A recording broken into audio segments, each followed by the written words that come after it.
This episode is supported by Trustonomy, an original podcast from OneTrust. Every good relationship you have, personal or business, it involves trust. But we all know that trust doesn't just happen, right? We've all lost trust in a friend or a brand or a product. Trustonomy is a new podcast that looks at true stories from the past to understand how trust works and what makes it stronger and how to rebuild it when it's broken. Now, you know I'm a sucker for a good podcast that weaves historical stories and relates it to what's happening today. So I thoroughly enjoyed this Trustonomy episode and recommend that you check it out as well. Search for Trustonomy in your podcast player. We'll also include a link in the show notes. Many thanks to the OneTrust team for their support. This episode is brought to you by Industry, the product conference, happening September 11th and 12th in Cleveland, Ohio. You'll see some amazing speakers like our guest tonight, Michael Conley, VP of Digital at the Cleveland Cavaliers, and Bob Moesta, one of the co-architects of the Jobs to be Done framework. Go to indsum.com, that's INDSUM.com, to get your tickets today.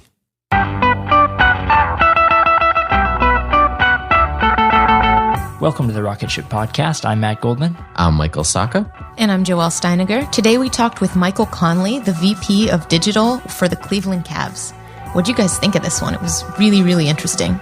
Yeah, he went so deep into kind of their user segments and the data they're collecting on fans in order to really cater the personal experience both online and offline to the fans. As soon as they step into the stadium, they are able to give them personalized experiences, which is something that I had never actually heard of before. So this was really fascinating to dig into some of that. What did you guys think? Yeah, I think a lot of people think that they do marketing personalization, and I've never heard anything like what we just heard. So right. Listen close to this one. I'm sure you could pull a lot out that would apply to a SaaS product or e-commerce service. So enjoy. Wistia is a video hosting platform built specifically for business.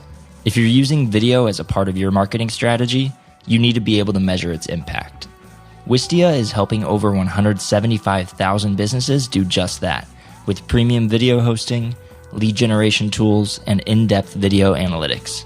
For more about Wistia, visit wistia.com/rocketship. All right, so Michael, tell us a bit about your role at the Cavs and kind of what you're doing day to day. Sure. First of all, thank you very much for having me. I think it's a great opportunity to really start to dig down and talk about technology and marketing in the sports industry. So I first wanted to say that. In regards to my role with the Cavaliers, by title, I'm Vice President of Digital. All that really means is, I've got a very strong team that I'm fortunate enough to work with, and I guide a lot of our strategy and decision-making as it relates to our platforms that have digital touch points. So everything from content strategy to our .com properties, our mobile applications, our social platforms, monetization of those channels. So working very closely with our corporate partnership team on piecing together a thematic that we can wrap around a variety of different marketing touch points to provide a partner. And then also any of the emerging technologies that relate to enhancing fan experience, kind of falls within my wheelhouse as well. But I'll say, I'm only as good as the team I have, and we've got some phenomenal team members here at the Cavs, and that investment started well before I got here. We've got folks within the digital arm that have been here for 8+ years that really understand, the team side of sports. So coming in, I was really in a great position. Now I'm starting my third season with the Cavs to not have to correct a lot of things that were already in place. And when you're in a position like that, you can immediately start to iterate and innovate because the talent's there. They were just looking for the right guidance and leadership. And really, my job is just to make the most out of that talent and make the right decisions as we invest in our solutions as we move forward. So we talked briefly before, and I'd love if we could kind of understand what the kind of tech stack is that you guys are using internally to run Cavs.com and some of the other properties. Yeah, sure. So, most of our .com properties run off the Drupal framework, and the MBA has a white label solution that they provide teams, and they've been doing that for a number of years. And we went through a responsive redesign, which is about 3 years ago now. But what they did in the redesign of the website is they made it very flexible for teams to really personalize their version of the website. So as you go from one MBA team site to the other, some may look very similar, and in a lot of those cases, they'll probably have a very small digital team that are working on those properties, or even PR leads, marketing folks that are updating that. In our case and some other teams in the MBA, we really try to focus on building out enhanced features around engagement, authentication, data and analytics to really understand the behaviors of our fans online, so we can really think about them first. Everything we do is a fan-first perspective, and it starts at the mobile side. So Drupal, with that being the core of Cavs.com and our relationship with the NBA and Turner out of Atlanta, we looked at our other minor league properties, because we don't just represent the Cavs here at Quicken Loans Arena. We have an AHL hockey team, which is the Lake Erie Monsters, LakeErieMonsters.com.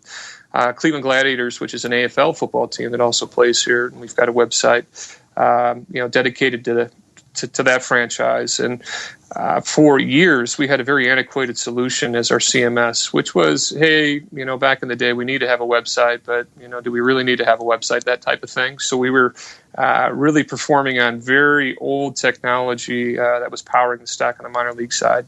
So we made the switch 2 years ago now to go over to Drupal so we can unify the platform or the framework for all of our properties, so we can start to take advantage of networking opportunities from one side to the other.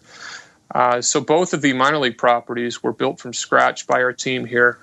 We rely on Acquia, which is really a hosting and serving solution provider. And they also provide, some tools and components that can be used as a baseline to build that framework. But very proud of our team here. Collectively, everybody jumping in and building those out from scratch, which is completely unheard of in the minor league space. And one of the reasons why we decided to go down that path is, while the Cavs are really the core of our business, there is a lot of information and data to glean from the other minor league properties. And when we look at, lookalike profiles and other segments, we really need to get a better understanding of who our fans are. And we invested in that process, many years ago. And what happened from there is, once we got things set up, and we're still going down that path of tweaking and refining a few elements to get better at what we do, but it all starts with an authentication element, or an OAuth, right? So we work with Janrain from that side with a federated login solution. And what that provides us is, a great database of active users and engaged users on our side that will set up a profile and tell us information about who they are. And we take great respect in getting that data, because for us, that allows our team to start to make decisions on how we can enhance their overall fan experience. And we'll analyze, the data and really look at it from a variety of different lenses. So think about the digital team and how we would look at data. We want to understand kind of what content's trending for a specific time, how many people have logged in throughout the course of the day, which stories that they've logged into and they're reading have got the most engagement.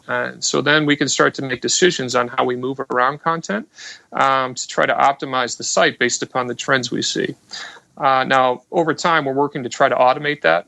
And that, I guess, is one of the restrictions that we have with the league. We're occasionally a couple steps ahead of where the league is at with, kind of the base stack. And while we can modify a lot of the existing tools within the Cavs.com website, there are also some that are locked down. So over time, as we continue to progress our roadmap, certainly the automation and the personalization of that content is going to be key for us, so we don't have to necessarily make decisions as a content team. But if I get back to talking a little bit about kind of the OAuth side and creating all of those web properties on a consistent framework, that really allows us to know when a fan goes from Cavs.com over to LakeErieMonsters.com, they're going to be prompted, if they've already created an account, to, hey, welcome back and, welcome to LakeErieMonsters.com. Would you like to modify your existing Cavs.com profile for LakeErieMonsters.com? Now the fan, who may be a basketball fan and a hockey fan, has the ability to customize their persona by the property they're on, but it all ties back to one unique identifier. So now the dedupe process that many data analysts have to go through is resolved, but yet we have a wealth of information about who that fan is. And then we can start to make decisions on our technology and our product roadmap by looking at trends and consistencies across the profiles and what type of products we want to build out or what type of components we want to roll out to our fan base. And then we can even start to target specific segments who will receive those first. So it's I think it's just a responsible way to try to enhance the fan experience online. And then we try to carry that over into the bowl itself by gaining all that information, understanding who those fans are. And now when they walk through our door, they've got their smartphone. Hopefully they have the Cavaliers app or are actively using their smartphone in the venue. We can make a match of who they are there and really start to drive customization to their in-arena experience. We're very fortunate to have a ticketing company that our ownership has invested in and recently merged with Axis called Veritix. And we are 95+% digital or mobile ticketing here in our building for all of our events. So if you think about, the amount of information that comes through and the triggers that come through as fans are checking in, whether it be through a mobile app, whether it be through a credit card on file with a Veritix account. The second they come through the scanners, we know they're there. And what's great, if they have a rep, if they're a season ticket holder, that season ticket holder can now go out armed with information for that fan that's coming through to try to reward them with surprise and delight. So if Joe Smith comes through in the previous 5 games, Joe has bought a hot dog and a beer at the concession stand right outside his section. Well, you know what? What if we cut him off at the pass and bring him a hot dog and a beer to thank him for being a fan? And then the next time he comes in, we're able to target him with a coupon for a jersey tied to his favorite player because it's in his profile online. We know who his favorite player is. So we're taking a lot of the, guessing out of the equation, and we're going from being macro, hoping to kind of catch a few fish in the net, to being very specific about who that individual fan is that we're interacting with. This episode is brought to you by Miro. Whether it's agile planning, Scrum events, or technical diagramming, Miro is built for engineering workflows like yours. Enable your team to plan, align, and execute on your infrastructure initiatives all in one single place. That means you can plan your infrastructure efforts with intuitive project management and agile-focused features directly on a Miro board. Miro also has a ton of integrations like with Jira and Azure and Rally, so you can import tasks as native cards so you can see the big picture. Plus, Miro's estimation app gives you clear understanding of work scope and lets you identify gaps in analysis or understanding and set clear expectations for delivery, which is priceless. So, your first 3 Miro boards are free forever when you sign up. So go to Miro.com/podcast. That's Miro.com/podcast. Yeah, absolutely. That's almost mind-blowing, the level of data that you guys have. I'm curious, what other kind of user segments do you create? Obviously like a fan of the team, but how else are you building these profiles, or what else do you keep in these profiles that's relevant to your marketing? Well, you can look at kind of our standard profiles and look at what I would call dynamic profiles. Once you structure your data, and we're in the process of really building out a very robust data warehouse right now that is going to structure all of our disparate data sources and taking unstructured data and putting it into a unified schema. And when that's done and you're writing logic against that database, you can really start to allow the technology to define potential personas that you've missed. So a good example of that could be, moms with 2+ kids. Well, we may not have, that information based upon their ticketing profile. We can look at the secondary market and know that, Joanne has flashed her tickets, mobile tickets, over to an individual by the name of John that has the last name of Diane 15 times throughout the course of the year. So right there's a trigger that goes out that says, you know what, that's probably your child. And then we would go another level and try to take a look, through any social sediment or social profiles that we've captured data around to say, okay, does she have kids? Okay, all right, she has 2 kids. Are those 2 kids, possibly named John Smith? Okay, well, then we bucket her into dynamically a segment that would be a mom with 2 kids. We also look at our season ticket holder base in 4 different segments. We've got a corporate fan, which would be really tied to business. We have a super fan who is somebody that lives, breathes everything related to the organization.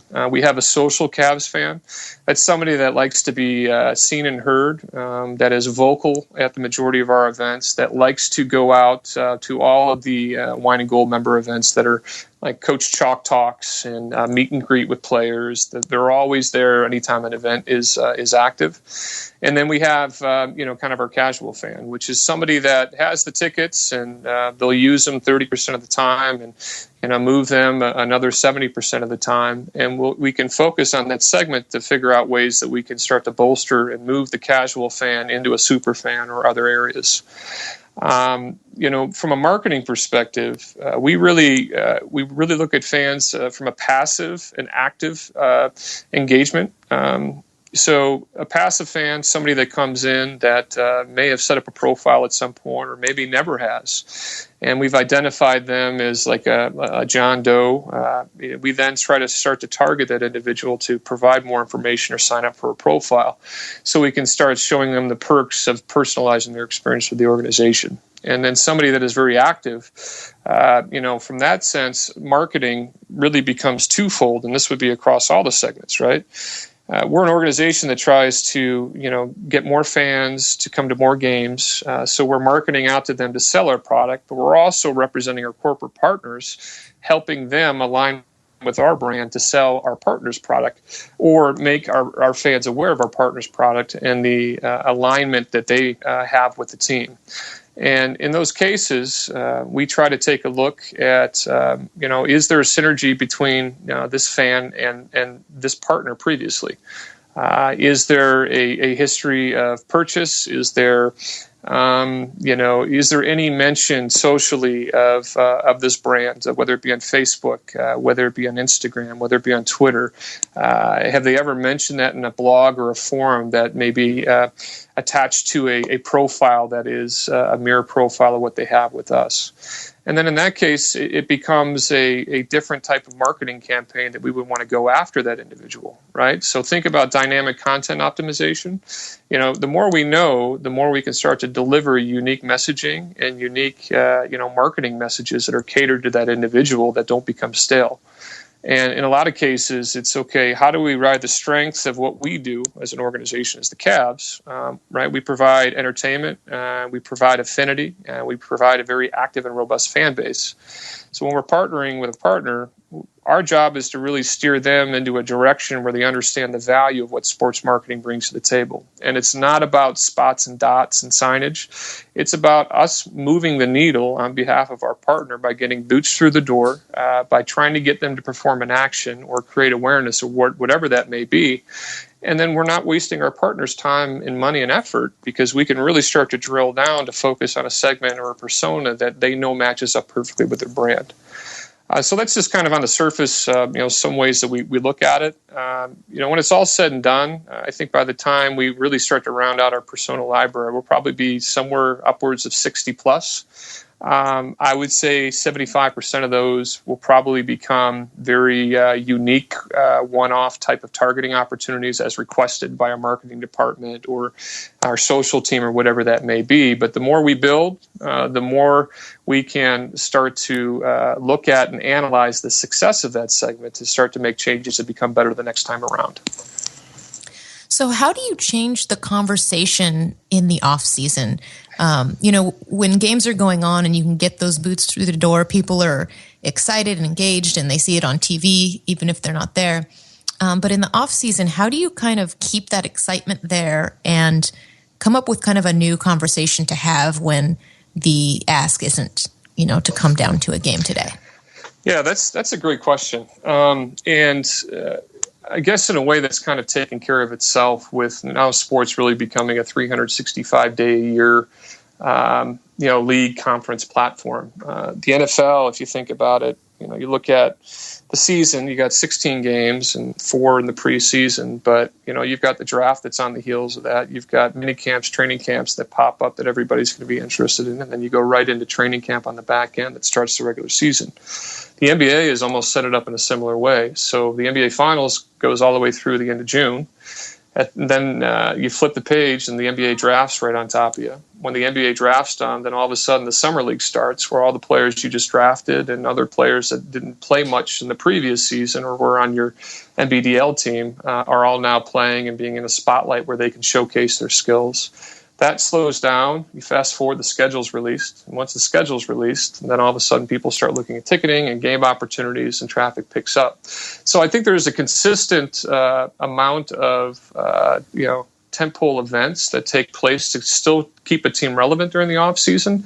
But you also have to really, bolster your content during that time to be both reflective and look ahead to the excitement of what may be ahead for the upcoming season. So a lot of our strategy is centered around what can we do that's evergreen, that we know is going to work. Photo galleries are huge for us, right? And if you think about, I guess there's an old term in online content that photo galleries are like brain candy, right? You just click through it without even realizing you're doing it and you're helping bolster stats, et cetera. But there is something to be said to that because you can get caught in the trap of photo galleries where you're taking a look at, shoes over the years in the Cavs, generation, where you can look at the styles and how they've changed. And then you're done with that gallery. And the next thing you know, you're digging into, 80s hairstyles of our Cavs girls dancers that we've created. So a lot of our efforts during that time is to keep content that's relevant, that can live throughout a longer window. And then we really start to dig in on the feature side. Because during the regular season, things are so quick and happening so quick that you're flipping over, looking back at a game, looking ahead to a game. I mean, the news cycle almost takes care of itself.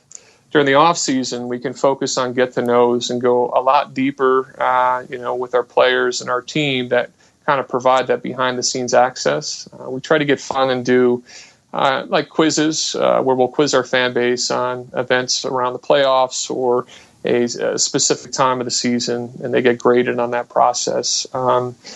We focused on trying to do a best of highlight, video reel. We've been very, very fortunate to have some just very talented producers on the video side. We put a lot of our eggs in that basket, looking at online trends, and video's not going away. And we really hit a home run over the past 2 years on the content we've created, and we've invested a lot on the hardware side. Not many digital teams have a Sony F7 camera that shoots in 4K and super slow-mo that we can do some unique things with. Go on the website, you can see some of the highlights from the finals that we did.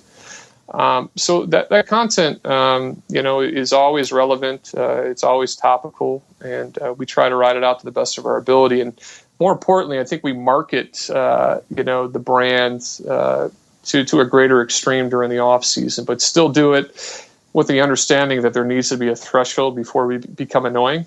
And we look at a lot of our marketing channels like social, email, proximity marketing to get those messages out as it relates to content.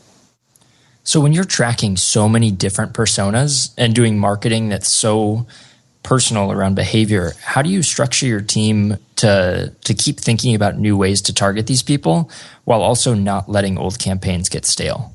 Yeah, well, I mean, that's always a challenge, right? And that comes a lot into the hiring process of trying to find people that are going to be passionate and engaged in what they do.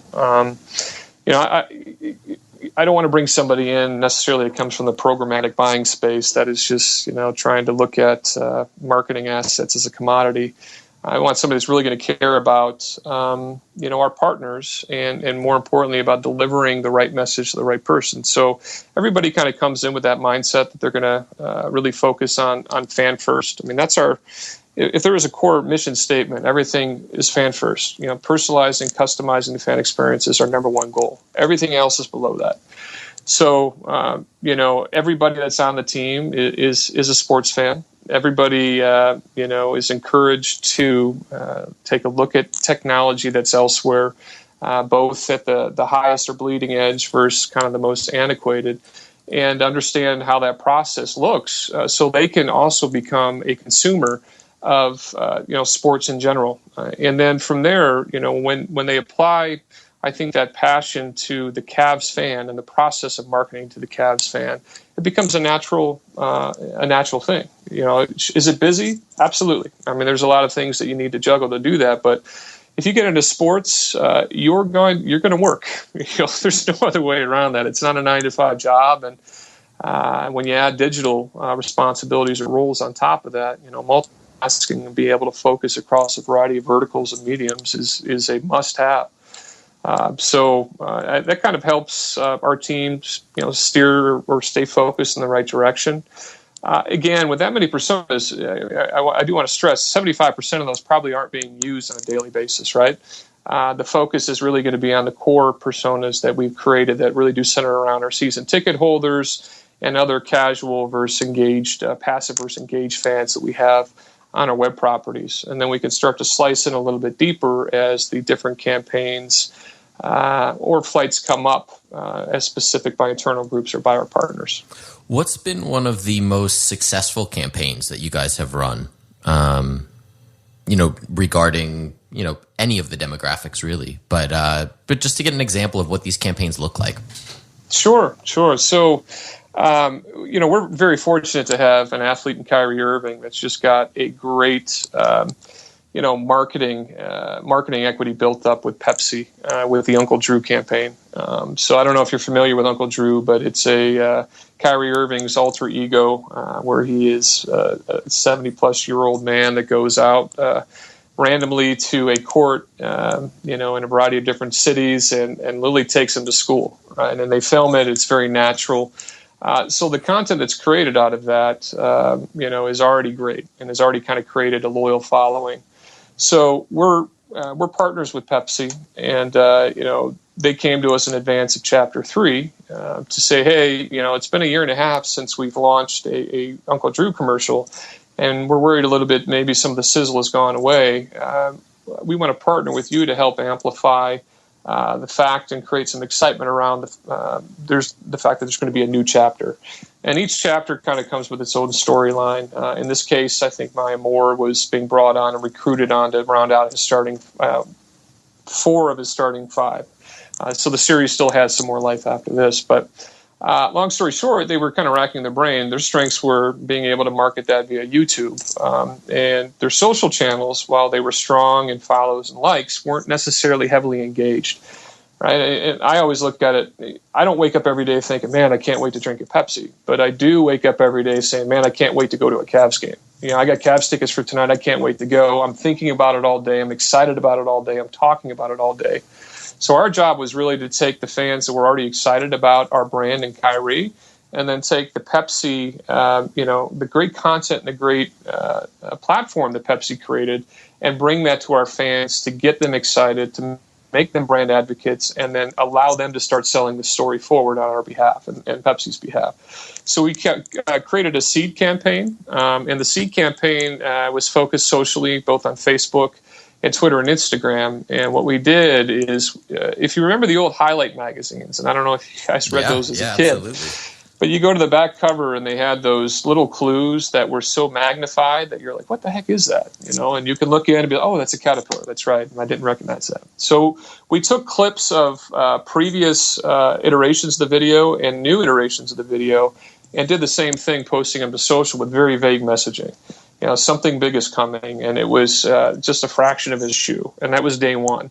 So we looked at the campaign over a 7-day sequence, and we wanted to target different areas, locally, regionally, nationally, around the activation of that campaign. So as we started to slice and dice our social network, our idea was, okay, how do we hit the most powerful segment of our social audience that are going to be willing to specifically engage and become brand advocates by sharing first, commenting second, and liking third, or retweeting first and favoriting second, etc., or even compelled to create their own tweet to share the content out from there. And as we started to really focus on launching that campaign, we were working side by side with Pepsi Corporate and their social channels where they were doing something similar. And the theory, that stuck in my head really is, people aren't going to follow Pepsi for everything daily, right? They may find themselves over to Pepsi because it's a cool piece of content that's been referred to them. But we've got a ton of people that are following us every day about the news. And they quickly realized that we were a great vehicle and platform to help evangelize this new chapter that was coming up, even more so than their own social properties could do. So over the 7-day period, each clue became more and more clear, all the way up to the release of that new video, which culminated in a contest that we kicked off where people could register and sign up for a chance to win the Ultimate Uncle Drew fan experience. And that was a meet and greet with Kyrie, a suite for the night. You got kind of the posh lifestyle at the queue, courtesy of Pepsi through that process. But not only did it create lead gen that was very targeted towards the individuals they were looking for, we were also able to drive people into locations in which Pepsi was sold to grab a code to apply to the contest page, which got people through the door of a grocer that they were partners with, and kind of the golden goose for every retailer that's in a grocery store is to get that great end cap spot. And they're always searching for ways to get a grocer to give them that premium space. And when you attach Kyrie Irving and a popular team like the Cavaliers to that, it makes it a little bit easier. So when we did get the contest out and we were driving people to the location, we made sure that at that location, those fans could scan, text, do any means to register for the contest right then and there, so it wasn't forgotten. And we used the power of all of our proximity tools to target those individuals when they landed in the parking lot of a Giant Eagle or another retailer or a grocery store that was at play here, to say, hey, welcome Cavs fans to X Grocer. Be sure to stop by the Kyrie Irving display inside the grocery store for your chance to win the Ultimate Uncle Drew experience. So based on GPS technology, we were able to go to not only Pepsi, but also to the grocer and say, guys, we've been looking at your locations across Northeast Ohio now for the past 2 months, and we wanted to see how many people that had the Cavs app were going in and out of the area in which their locations were at. And we can go back to them with real quantifiable data to say, this is going to work because we've got over 3,000 people a week that are going there that have the Cavs app that we can message. So, coupling the message that happened within the parking lot to a message they would receive right at the display really kind of created a seamless fan experience. So that rounded things out. Pepsi was really happy with it. Our fans were ecstatic about it, and the engagement was through the roof because it was great content.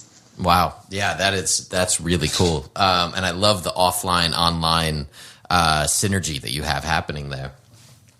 So you're going to be speaking at the industry conference coming up. It's September 11th and 12th in Cleveland, Ohio. What's the topic of your talk, or what's the title of your talk? Yeah. First of all, I'm really excited about the conference. I'm a diehard Clevelander, as is Mike Belcito, who's helping put on the conference. A lot of people ask us, do you guys work for the Chamber of Commerce? Because regardless of where we're at, we're always talking about how great Cleveland is. And we get a lot of double takes saying, Cleveland? We're talking about Cleveland? Yes, Cleveland. Cleveland's a great place. So to have a conference like this and bring a lot of people that are experts or leaders, in the product and technology space is huge for the city. But at the conference, I will be speaking specifically about the product development as it relates to, the curb-to-curb experience around the fan. And really, that is, how do we focus on looking at the fan while they're at home, starting to make their trip to the arena, and all of the obstacles that may happen along the way, to when they park their car, to when they come through the gates, to when they get to their seats, to when they hit the concession stands, and when they leave and go back to their homes and eventually their work. So every area of that journey, has a different need associated with that. If I'm at home and I've got tickets and I'm planning to go to a game, and I'm getting ready to go to a game, I'm going to want to try to find every piece of information, if I'm a diehard fan, of who's starting for that game, who's out for that game, what's the best route to get there, is there traffic issues, can I find a map that shows me the best route to get to the parking lot I want to go to? Can I find information about where I should not go? So we load up really trying to inform the fan of all of a know before you go type of bucket of information that prepares them for their trek down to the queue, and we do that through a multitude of platforms. So it's not just through the mobile app. We do it through the mobile app. We do it through social. We do it through the website, and then that cycle starts to pick up. Where as they're coming down, how do we look at product opportunities that are really specific to making that process of getting into a downtown urban area that is going to be highly congested? How do we make that palatable, right? How do we make it easier for the fans so they're going to want to come down here and not think about, man, do I really want to go back to the queue? As I had to wait 35 minutes on the highway to get off to try to get parking. It's much easier for me to sit at home and watch on my 65-inch TV, whatever it may be. Mm-hmm. So it's customizing that experience to take some of the pain points out of that, to get them into the door. So, think about, delivering the right message at the right time to them. Hey, our game preview is available, right? And we know that, consistently, Jim Smith has engaged with the app routinely at 3:50 on game days, whatever it may be. Well, we want to try to set up our messaging to hit him at that time, because that's probably when he's leaving work and potentially preparing to come down for the game. But we know when he leaves, we also know he has a ticket for that game, so we know delivering him that information for that game is a perfect opportunity, because he's going to be somebody that is already engaged with the brand, that is coming to the game, and is going to benefit from having that type of information. And then when they get down to the arena, what is the quickest way for them to get in? The ingress and egress of stadiums is always a huge issue, because you're talking about 20,000 plus people all trying to get into a building at the same time in the same place. That is enough to make an operations lead lose their hair in a day's worth of time. So we try to help in, looking at, from a utility perspective, volume related to our entrances. And we can see, based upon heat maps of multiple technologies, how many people we have at our north entrance, how many we have at our south entrance, how many we have at our main entrance. And then those that have opted in to receive messaging from us will get a note if they are in line for one of those longer entrances that, hey, you may want to come around to the south side. The wait time there is 2 minutes. And then all of a sudden, boom, they had the convenience of being able to get out. Sometimes we can hit that messaging directly at the point of parking. So it eases the strain of that fan trying to get through the gates. When they get through the gates, now how do we start to allow their journey to take a route that's meant for them, not something that's meant for a macro audience? Because my experience at a game is going to be different than yours, and it's going to be different from Jim's and everybody else. And my takeaways are going to be different as well. So how do we start to look at the behaviors of that fan while they're in our building to try to modify or encourage specific behaviors? Looking at Jim, does Jim come through when he comes through the turnstile? How often does he check out the entirety of the concourse. Well, he hasn't done that yet, right? He really goes in through the turnstile. The section that he sits at is literally two sections down from where he checked in at. He always goes and sits down at his seat. He sits there for 45 minutes before the game tips, and then he'll get up and go to the concession stand that's right outside. Well, we can now look at that and offer Jim incentives to go to the other side of the concourse where we may have a restaurant he didn't know about, or we may have an engagement zone for that night that a partner is doing, and offer him a free T-shirt if he goes over there to check it out. Having the power of the utility to really understand where somebody's at for a given time allows us to really hone in and make that experience very specific. So I'll be going through kind of that life cycle and talking about how we really look at products that kind of help customize that fan experience. Things like, in-venue video replays. We offer every play that happens on the court at the Q. We offer 6 different camera angles, video replay angles of that clip to folks that are in our venue that have our app. So if you think about, you've got a great dunk, LeBron's got a huge dunk. Well, what you see at home, you see one camera angle, right? And that's the production angle. Mm-hmm. But when you're in a venue, now you can you watch it in person. You can go back 15 seconds later, and you can watch that same play from six different angles. And it's amazing when you look at a play from a primary view, and then you look at it from the other side, you see a lot of different things that made that play develop that you wouldn't get otherwise. So we're just trying to provide a wealth of information and a wealth of content to the fans, and then they start to decide what they want to interact with. But our goal is to make it as engaging and what I would call kind of multi-screen as they want, or as simple as they want. If they just want to enjoy the game atmosphere and maybe every once in a while they want to hop in to check out scores, we're going to provide that as well. So the in-game part is one thing, and then we look at, okay, as the fan leaves, how do we really kind of cement that experience and put an exclamation mark on it? So if a fan's walking out, of one of our exits, we can deliver them a digital wallpaper that shows a photographic from the biggest dunk of that night, right? It says, hey, thanks for coming to the Q. As a token of our congratulations, please download this wallpaper. We can send video highlights from that game as people are walking out and heading home. And the beauty of that is they all kind of sit in their own personal archive within our application where they can go back and interact with it any time. So really just a way to ensure from curb to curb that they're getting the most out of their experience. And, we look at, from a marketing perspective, we don't want to be kind of that incessant, beat you over the head marketer that is just pounding the same message to you over and over again, because I think that's part of the problem with marketing in general now, right? For years, it's just been, batch and blast and cast a wide net, and hopefully we get a percentage of people that come through. We want to be smart about things. We don't want to send you a product. If you're Julie Smith, we don't want to send, Julie Smith a wine and gold version of our jersey to potentially buy. We want to send her a pink and white one, right? Because we know who Julie is. We know that, she prefers pink or whatever it may be. So we really try to focus on delivering the best possible experience first, and then we'll cater our marketing messages around that. Yeah, it's absolutely fascinating stuff, and the volume that you guys are operating with is really something that most marketers would really envy, to be able to work with that much data. So it's so fascinating to hear what you guys are doing with it. Where can we keep up with you? And obviously, the Cavs online, so we can see some of these campaigns come to life.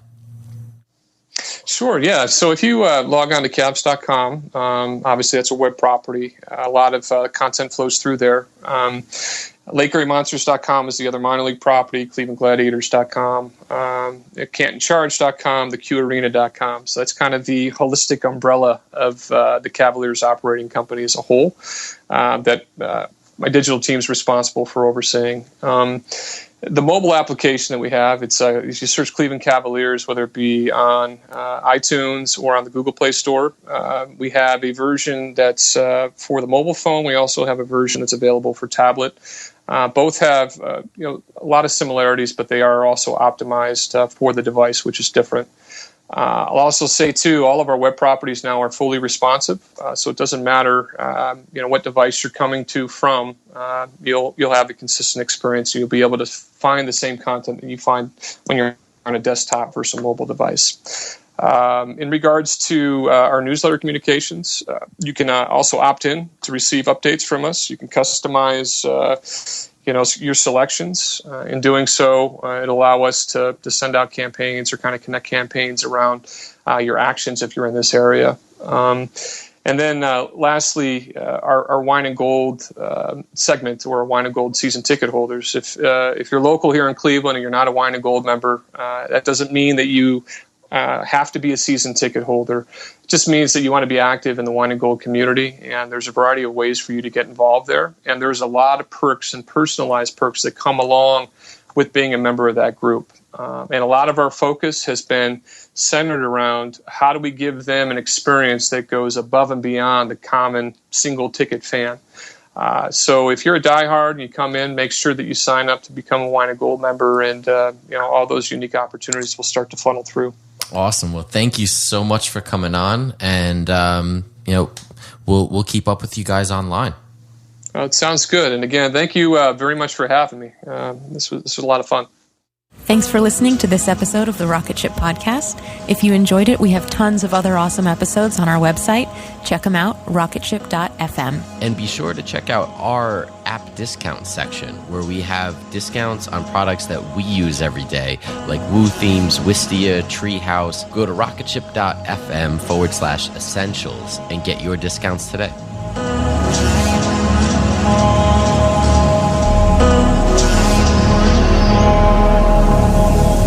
Carve your breath out of the steam, oh how I know you want it.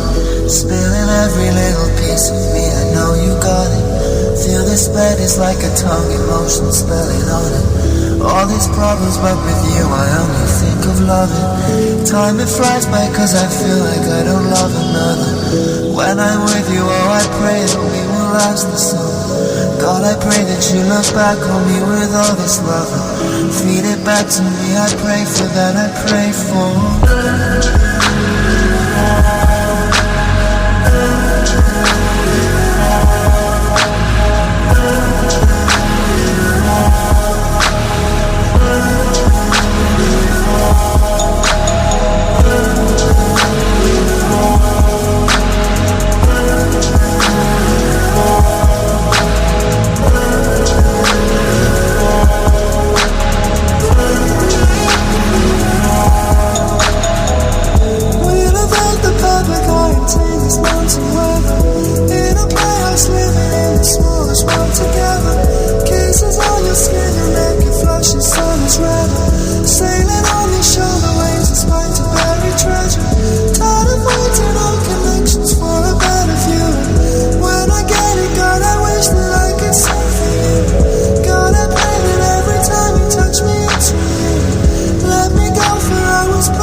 I'm Dr. Ray Wingrant, wildlife ecologist and host of the award-winning podcast Going Wild, produced by Nature on PBS.